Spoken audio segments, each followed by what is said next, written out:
DepEd Region 3, ang ningning ng tagumpay mo'y di magmamaliw.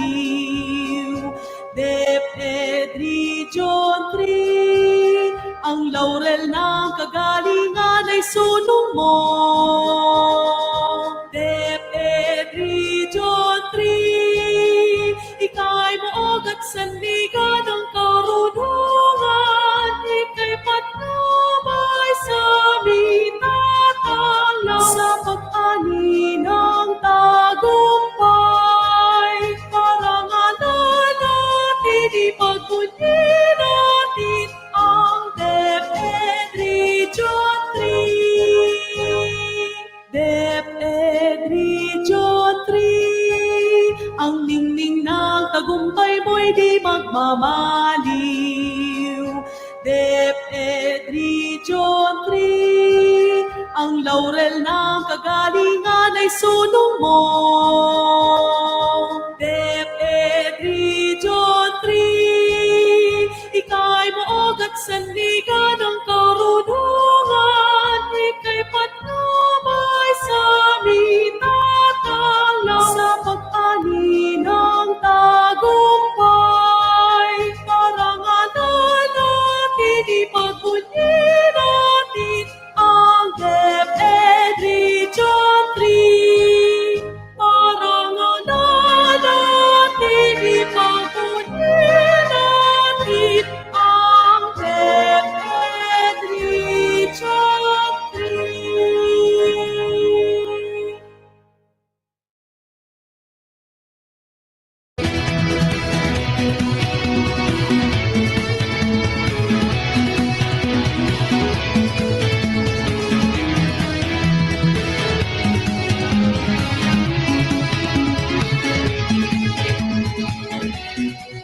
Magandang umaga, Gitnang Luzon.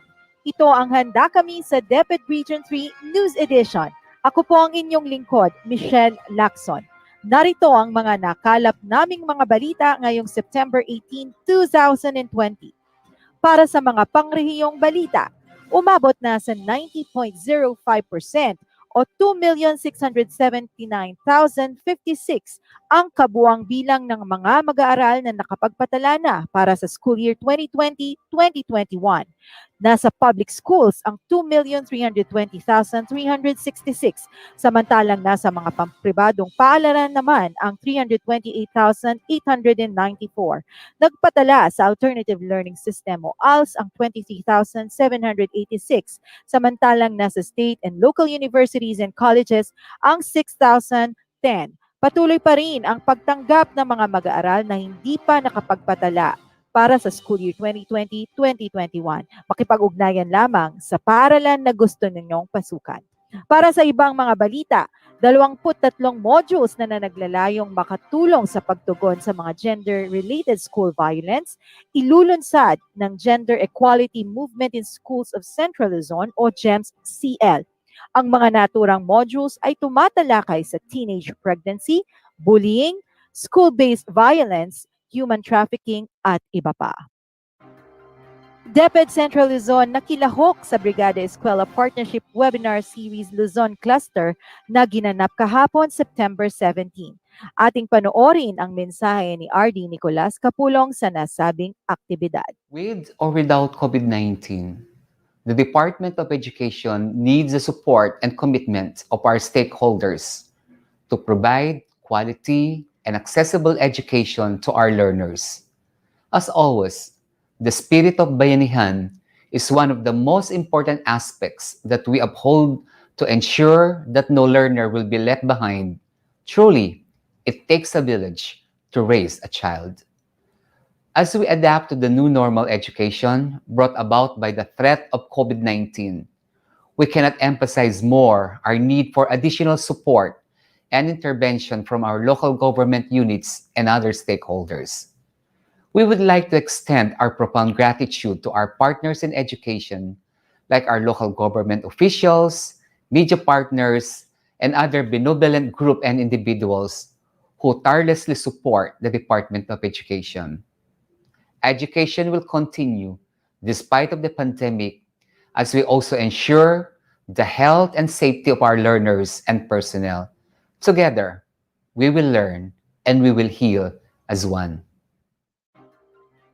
Regional Task Force para sa pagbubukas ng klase binuo. Ang naturang task force na pinamumunuan ni Regional Director Nicolas Kapulong ay naglalayong siguraduhin na maging maayos ang pagbubukas ng klase sa darating na October 5. Samantala, patuloy pa rin ang operasyon ng Oplan Balik Eskwela Regional Help Desk upang tugunan ang mga issue, katanungan o maging reklamo patungkol sa nalalapit na pag-uumpisa ng taong panuruan. Para sa anumang katanungan, ipadala ito sa regions3@deped.gov.ph o mag-message sa aming official FB page na DepEd Regional Office 3. Magbabalik po ang Handa Kami sa DepEd Region 3 News Edition.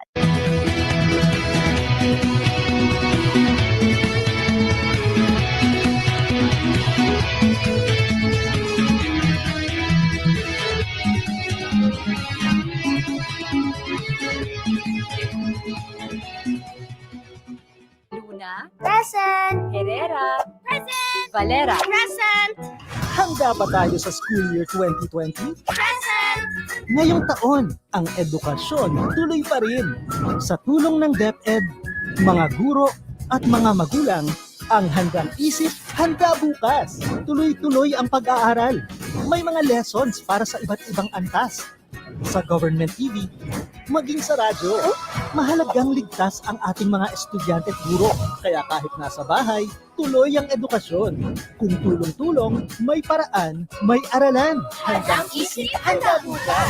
Bisitahin ang DepEd Philippines sa Facebook at ang deped.gov.ph. Patuloy pa rin ang laban natin sa COVID-19. And together, we can beat the solution. B, bawal walang mask. I, sanitize sa mga kamay. Iwas hawak sa mga bagay. D, dumistansya ng 1 metro. A, alamin ang totoong impormasyon tungkol sa COVID-19. Protektahan natin ang sarili at mga mahal sa buhay. Be the solution sa COVID-19.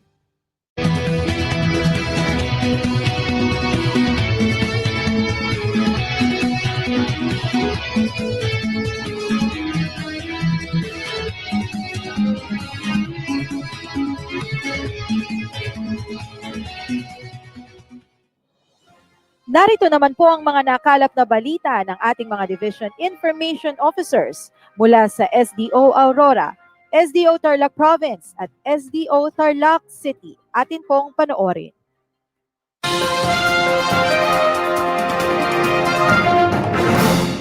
For the headlines, PGA-LGUs allocate more than 30 million for the reproduction of modules and hiring of para-teachers. Remote schools in Aurora guarantee readiness in modular distance learning. And try Imang Max to provide easy access of delivery and retrieval of SLRs.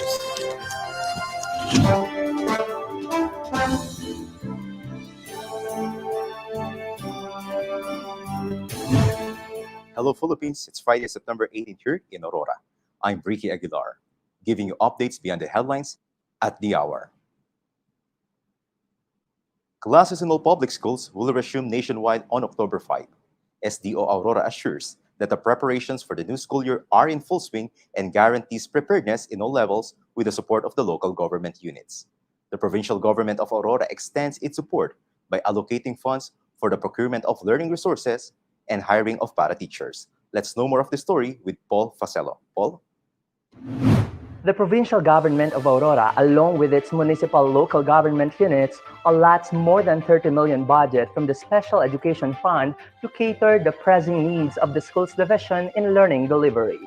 PGA allocates an approximately 18 million pesos for the procurement and reproduction of self-learning resources. SDO Aurora, headed by Dr. Catalina P. Paez, requested additional fund for the honorarium of para-teachers to cater the needs of learners who will have difficulty on the established learning modality, modular distance learning. Meanwhile, Governor Gerardo A. Noveras openly supported this resolution by sourcing from other government funds amounting to 12.5 million pesos. Noveras said that it is the government's priority to ensure that education will continue despite this global health crisis. It is to be remembered that the production of self-learning modules is one of the hindering reasons for the resumption of classes amidst COVID-19. I'm Paul Alvin Facello reporting at The Hour. As the country's education department shifts to new way of delivering quality learning, remote areas in the province prove its resilience and eagerness to continue education amidst the crisis. Let's know more of the story with Day Antabalisma. SDO Aurora has indeed proven its readiness with the support of local government units for the opening of classes on October 5, 2020, as schools all over the province successfully administered the simulation exercises on distance learning delivery modality. The week-long simulation was supervised from the reproduction of modules to parents' orientation, as well as from the identification of problems encountered to addressing them for appropriate interventions. Remarkably, even the schools in the remote and coastal areas successfully show their preparedness despite the complications and difficulties present in their area, as represented in the documentaries covering their simulations. In San Ildefonso Elementary School, a remote school in Casiguran, self-learning modules were brought to the learners, even if that will take hours of walking, crossing rivers, or long hours of traveling by boat. Meanwhile, while all the other schools in the province will use the modular learning modality, Aurora National Science High School is the only school that will utilize online learning alongside the self-learning modules for their learners. As the Aurora evidently portrayed its department's theme, Handang Isip, Handa Bukas. This is Dayan Tabilisma reporting at The Hour. Meanwhile, as the school year begins, aside from simulations, technical assistants were also steered in the DepEd area last week. The primary aim of these technical assistants is to guide teachers, parents, school heads, and community stakeholders in the preparation or the conduct of basic education as the country shifts into the new normal. School preparations vary based in their context to address the needs of the teachers and the students. On the line is the Schools Division Superintendent of Aurora, Dr. Catalina P. Paez. Good day, ma'am. Ma'am, based from the simulation that happened last week in the DepEd area, what do you think are the things that must be improved before the opening of classes this October? Ricky, as of now, SDO Aurora has ensured that all schools in the division have established mechanism on the delivery and retrieval of self-learning modules, following, of course, the minimum health protocols. The implementation of this mechanism is closely monitored by the CID through our EPSS and PSDSS. Now, in the advent of bare months, however, the following adjustments shall be observed by all schools. Number one is a well-defined provisions on the packing and storage of these learning modules to ensure their security and safety during delivery and retrieval. Some schools have already procured plastic envelopes for its students, from their MOOE, and other schools have already provided plastic bins and plastic boxes, to ensure the safety of the modules or the learning self-learning modules. And another one is the adjustment in the frequency of delivery and collection of these SLMS. Thank you, Ma'am Paes of the Schools Division of Aurora. In the midst of the peril, the Maria Aurora Central School and the Max Toda innovate new way of convenient distribution of modules to students in light of the current pandemic situation. To know more of the story, here's Christina Barcenas. Another best practice of SDO Aurora, which no called the strike among Max, is here to help in providing ease in the distribution of modules to students in the light of the current pandemic situation. Mr. Johnny Minor, President of Maria Aurora Central School Tricycle Operators and Drivers Association, or Max Toda, came to an agreement with Mrs. Glyceria C. Haneta, school principal of Maria Aurora Central School last July 18. Both parties are well aware of the alarming pandemic situation and the parents' lack of transportation to acquire their kids' modules to safeguard them from this deadly epidemic. Each section has its designated tricycle driver that will bring the modules to the students' homes of the teacher they were assigned to, with a fare of 10 pesos per student to help them in their daily expenses. Since their desire is to serve the students that they rendered transport service to when the situation was still normal, up to now that there were changes in the society due to the pandemic, they still remained willing to serve their beloved students. This is Maria Cristina A. Barcenas, reporting at the hour. And that's all for today's news. It's 90 days to go before the opening of classes. I'm Ricky Aguilar, bringing you updates beyond the headlines at the hour.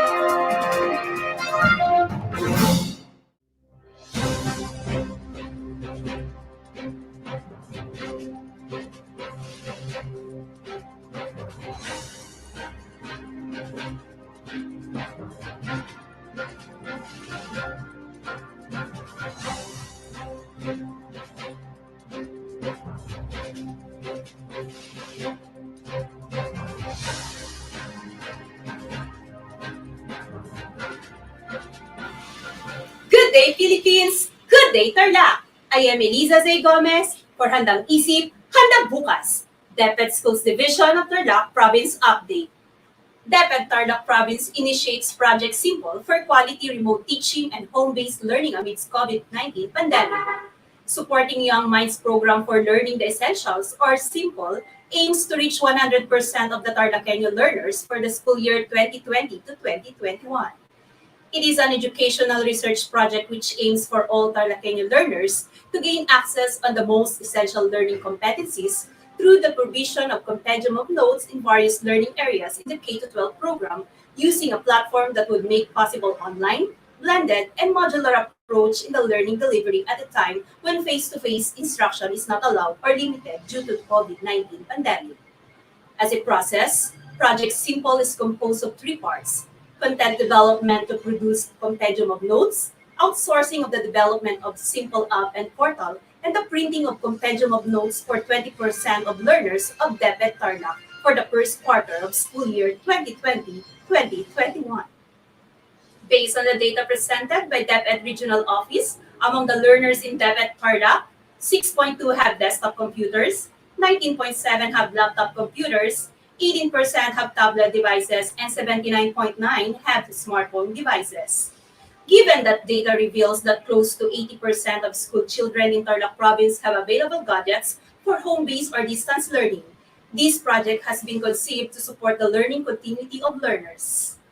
As the project is supported by the provincial government of Tarlac through the Special Education Fund, the same shall be the collaborative flagship project of Governor Susan Yap, whose mantra is Servisyong Maya, and the DepEd SDO Tarlac with Angat Tarlac or Rise Tarlac as its goals in education and team vision.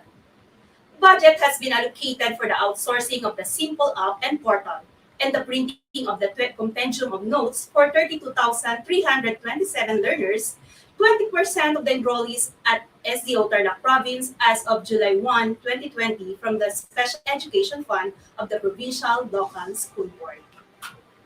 DepEd Tarlac Province Project RISE to start radio-based instruction as part of curriculum delivery. Culubot Elementary School of San Manuel and Marinla Elementary School of Concepcion established their radio stations as part of the Division of Tarlac Province Radio-Based Instruction to Strengthen Excellence and Empowerment, or the Project RISE. Project RISE aims to provide quality learning content to learners through the use of radio, promote learning continuity while ensuring safety and health among learners, develop listening skills of learners, strengthen support of parents on learning using radio-based instruction as a learning delivery modality, foster a community that geared towards continuous learning amidst a crisis, and establish a FM radio station within the school compound with working radius of 2 kilometers. Yan sa ating mga magulang at tagapangalaga ng ating mga anak. Kumusta po kayo? Nana, tata, kumusta po? Isang napakaaliwalas na araw upang ituloy muli natin ang ating leksyon sa Filipino. Handa na ba kayo, mga bata? Handa na rin po kayo, mga magulang at tagapangalaga ng ating mga chikiting? Okay.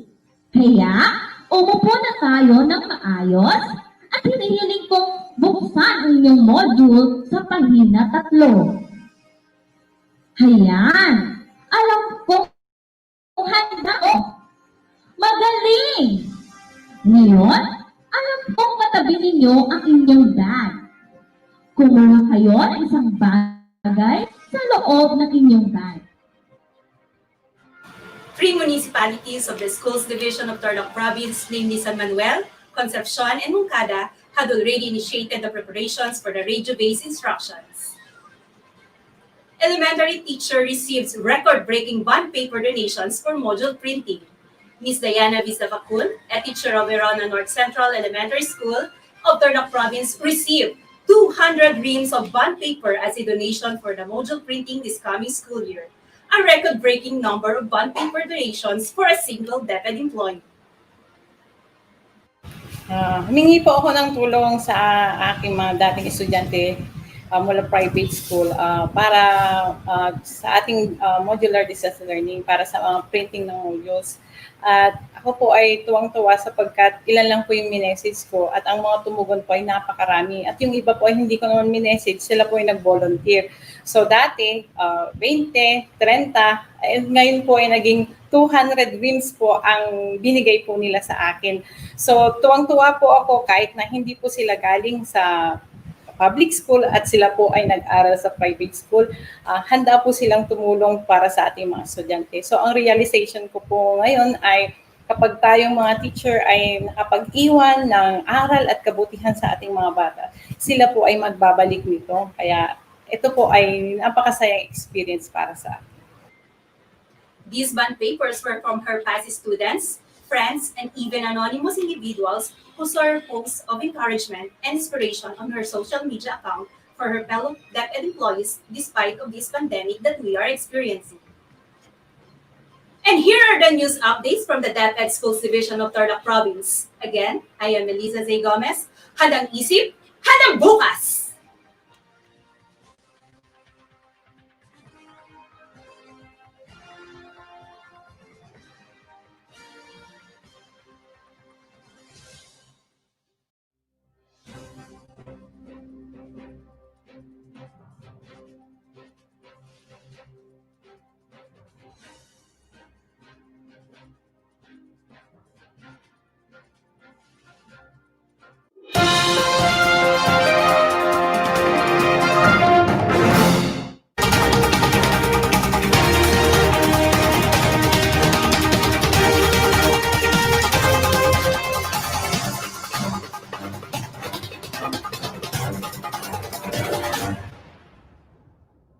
Paulog ng mga nagbabagang balita. SDS Cuenco at Mayor Christie nagsanib puwersa para sa kabataang Tarlac City. Blended distance learning, kasado na. Paaralang elementarya at sekundarya ng lungsod ng Tarlac, handa na. Magandang umaga. Ako po si Arjo Cruz na maghahatid sa inyo ng mga halagang pangyayari sa ating dibisyon. Pinangunahan ni Dr. Carmen P. Cuenco, OIC SDS, ang pagkikipag-ugnayan kay City Mayor Christy Angeles para matiyak at mabilis na maihahanda ang mga kakailanganing printing equipment para sa pag-imprinta ng mga activity sheets at modules na gagamitin ng mga mag-aaral ng PCSD. Ayon kay Dr. Cuenco, wala nang dapat problemahin sapagkat mayroon ng sariling printing station ang dibisyon ng Tarlac City. Narito ngayon si Dr. Carmen Cuenco, live na live via Zoom. Magandang umaga po, Doc Menchi. Kumusta po ang paghahanda para sa mga learning materials ng ating dibisyon? Good morning, Arjo. Good morning, Juna. Masaya akong ibalita sa inyo na malapit na tayong matapos ang printing ng ating SLMs at ang ibang eskwelahan nga ay 100% na sa kanilang printed materials. And how were you able to make this milestone possible, ma'am? Well, this is not a one-man job. No? This is a concerted effort of all our teachers, school heads, education program supervisors, public schools district supervisors, our chiefs, up to the level of the ASDS and this office. So, lahat ng tao dito sa ating Tarlac City Schools Division ay magkahawak kamay sa pagganap sa ating mga tungkulin para maibigay ang ating printed materials. Well, we're into now the scheduling of the distribution and retrieval of our printed modules. Monday to Friday, every day, meron naka-schedule per grade level, per section, para hindi nagkakaroon ng mass gathering sa ating mga paaralan. It may be school-based, mga magulang pupunta sa school, or community-based ang ating mga barangay officials ay magtutulong-tulong sa pagbibigay ng modules sa ating mga kabataan. Definitely, we will observe health and safety protocols in doing this. Maraming salamat po sa walang sawang suporta sa DCSD. Tunay ng ibang magmahal ang ina ng Tarlac City Schools Division. Mabuhay po kayo, Doc Menchi. Samantala, para naman sa kaugnay na balita, nagtutumapaw ang natatanggap ng suporta ng dibisyon mula sa lokal na gobyerno ng Tarlac City sa pangunguna ni Mayor Christy Angeles. Narito ngayon, live na live via Zoom, si Mayor Christy Angeles upang ating kapanayamin. Magandang umaga po, Mayor Christy. Mayor, ano-ano na po ang mga napagtagumpayan natin sa mga nagdaang araw kaugnay sa darating na pasukan dito sa Tarlac City? Marami po tayong programang mga niline up in preparation for the school opening ng ating mga estudyante. One of which is yung ika-4 na taon na nating pamimigay ng libreng school kits with complete school supplies to all elementary students, pupils from grade 1 to grade 6 in all 88 public elementary schools. Still, we have to give them school kits kahit nasa bahay para hindi tamarin mag-aral ang mga bata despite of the fact na modular learning tayo ngayon para sa ating public schools. And secondly, nandyan din po yung pagdudonate natin ng 11 big digital printing machines with 70,000 reams of bond papers and toners na ipinamahagi po natin sa DepEd upang matulungan sila makapag-print out po ng mga modular lessons or lectures to be distributed sa mga pupils natin in all 88 public LM schools and other high schools natin from grade 7 to grade 12. Nandiyan din po yung pamibigay natin ng expandable plastic envelopes for all our students from grade 7 to grade 12. And of course, hindi natin kakalimutan, never natin mababayaan ang kapakanan ng ating mga guro. Kahit pa blended learning, distance learning, online learning, kailangan naman ibigay pa rin natin yung karapat-dapat na pangako natin na school board sa kanila. Ipinangako ito sa kanila. Pagod din po sila kahit pa walang physical lessons or learning tayo. And I would also like to add, hindi po nawawala ang City Government of Tarlac for any other needs na kakailanganin po ng DepEd at ng mga estudyante natin. Maraming salamat po, Mayor Christy, sa buong pusong serbisyo niyo sa bayan ng Tarlac. Para sa isa pang nagbabagang balitang pangdibisyon, Blended distance learning kasadong-kasado na dito sa Tarlac City Schools Division para sa darating na pasukan sa ika-5 ng Oktubre. Ano nga ba ang blended distance learning? Ano-ano ang mga preparasyon na ginagawa ng ating dibisyon para maisakatuparan ito? Narito ang mga detalye mula kay Dr. Robert E. Osonco, Chief Curriculum Implementation Division ng Tarlac City. Sa ating division, gagamit tayo ng online modality, TV, radio-based instruction. At ang pangunahin nating modality na papatupad ay ang weighted modular modality. Unang-una namin sinagawa ay ang survey upang malaman natin ang handaan at kakayahan ng ating mga paaralan, pati na rin ang mga magulang at mag-aaral. At sinunod natin ay ang orientasyon sa mga school heads, teachers, sa mga magulang na rin at iba pang mga stakeholders. At gumawa rin tayo ng mga video materials ng simulation ng pagtukas sa tupad ng mga modalities na ito. At siyempre, ilang buwan na rin ang ating patuloy na pag-imprenta ng mga SLMs na ito. Sa ngayon nga, meron na tayong tinatayang higit 430,000 learning materials na handa na rin ipamahagi sa ating mga mag-aaral. Balitang good news naman tayo, bayan! Handa na ang mga paaralang elementarya at sekundarya ng Tarlac City para sa mga napili nilang learning modality sa darating na pasukan. Kaugnay dito, narito si Stephen Tracy live na live sa Barangay Balanti. Stephen? Praktisado at handang-handa na ang bawat paaralang pang-elementarya at pang-sekundarya ng dibisyon ng Tarlac City. Bagamat nag-lockdown, hindi na hinto ang paghahanda ng bawat paaralan sa pamamagitan ng alternative work arrangement at mga virtual meetings sa pangunguna ng kanilang mga punong guro at supervisor ng bawat distrito. Isa ang Balanti Elementary at Balanti High School sa paaralan na kabilang sa West B District. Mabay kaming nakapag-imprenta ng 100% ng mga module at learning activity sheets. Hindi na rin bago ang paggamit ng module at activity sheets dito sa Balanti. Dahil noon pa mang 2018 ay gumagamit na kami nito sa pamamagitan ng Dynamic Learning Program na ipinakilala sa amin ng Smart Communities. Tunay ngang sinusubok tayo ng tinatawag na new normal, pero tayo ay matibay at hindi magpapatinag. Handang-handa na ang pamilyang PCSD sa hamon ng buhay. Arjo, Juna? Maraming salamat, Stephen. Kakapasok lamang na balita, partner. Pandemyang nararanasan sa kasalukuyan, nagbunga ng mga best practices. Nakagawa ng mga locally made and contextualized learning materials ang mga guro ng dibisyon ng Tarlac City na magagamit sa darating na pasukan.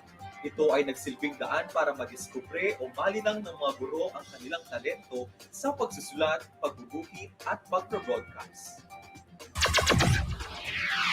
77 araw na lamang po at Pasko na! Bagamat magiging New Christmas ang ating Pasko ngayong New Normal, naway manatili sa atin ang totoong diwa ng Pasko. Yan po ay magpatawad at magmakalat tayo at maging masaya sa ating buhay.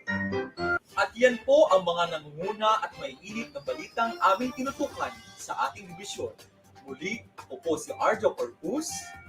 At ako naman po si Juna Castro. At ito ang eskwelahang pang-dibisyon ng Tarlac City. TCSD, Balitang Bayan.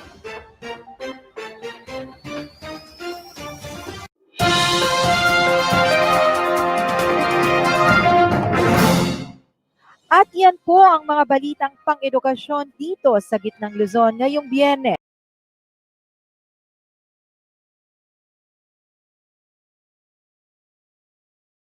Ako po si Michelle Lacson para sa Handa Kami sa DepEd Region 3 News Edition. Magandang umaga po sa inyong lahat.